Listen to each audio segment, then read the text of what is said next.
Hello everybody, it's Playing with Fire. Yeah, I've got a pile of shooting supplies. But I'm going to break out my latest video, and it's on building a motorized bike. I've got a Zeda motor for it, a Zeda Yd100. And I'm just in the stage of shortening up the chain. And then I've ground off the head of the rivet. I'm going to pop the chain to length, and then I'll get to the bike itself. So it's Playing with Fire. I've been playing with the chain. This is my bike. It's a Rally something or other. It's an aluminum frame chassis, but I want to swap out to a steel chassis. There's a steel chassis there, but that's my friend. I ain't going to touch that. I'm going to wait till my friend who sells them comes into town, and I'll grab a couple off him. But yeah, this is a Zeda that I'm just working on installing. This is my first build. And the big thing everybody has been talking about in the videos is how much of a pain it is to get that sprocket dead square, straight, centered. It really is that much of a pain, but I've eventually got it close. I've got a wheel adapter coming. I'm going to try that route. And then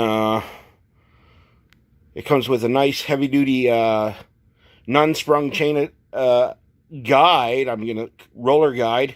And then I'm going to see about getting a spring tensioner for up here. And then I plan on going to the 56-tooth big pizza wheel cutter sprocket on this thing. Yes.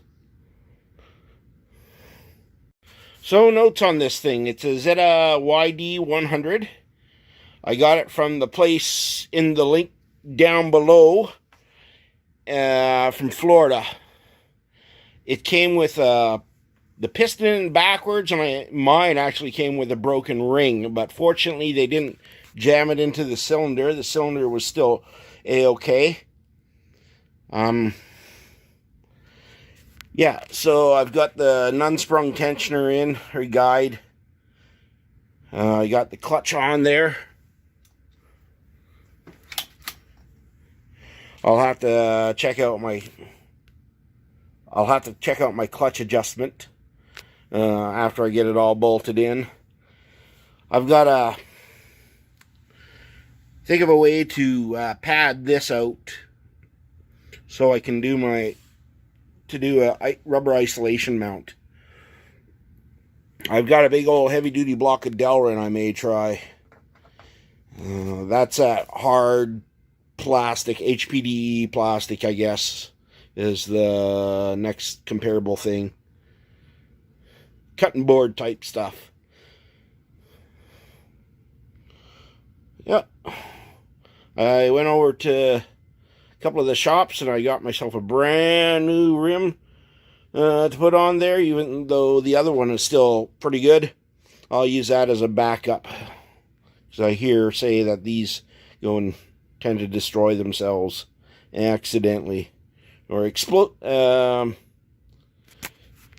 Unexpected disassembly. So I've got. So there's the Zeda Yd100 installed. I got the chain adjuster in there. I got what I'm thinking is a correct amount of slack. I've got my cables that run across the center bar there. So I went and built a cover over it. And then I can bolt the gas tank down to it. And it won't interfere with my cables. So the next thing I gotta attack is the standards of that. It's got other than it not focusing on it, you can see it's not true. It arcs away, unfortunately. So I'll break out the grinder and true it up a heck of a lot more by hand than what that is. Or maybe I'll just bend it with a big BFH.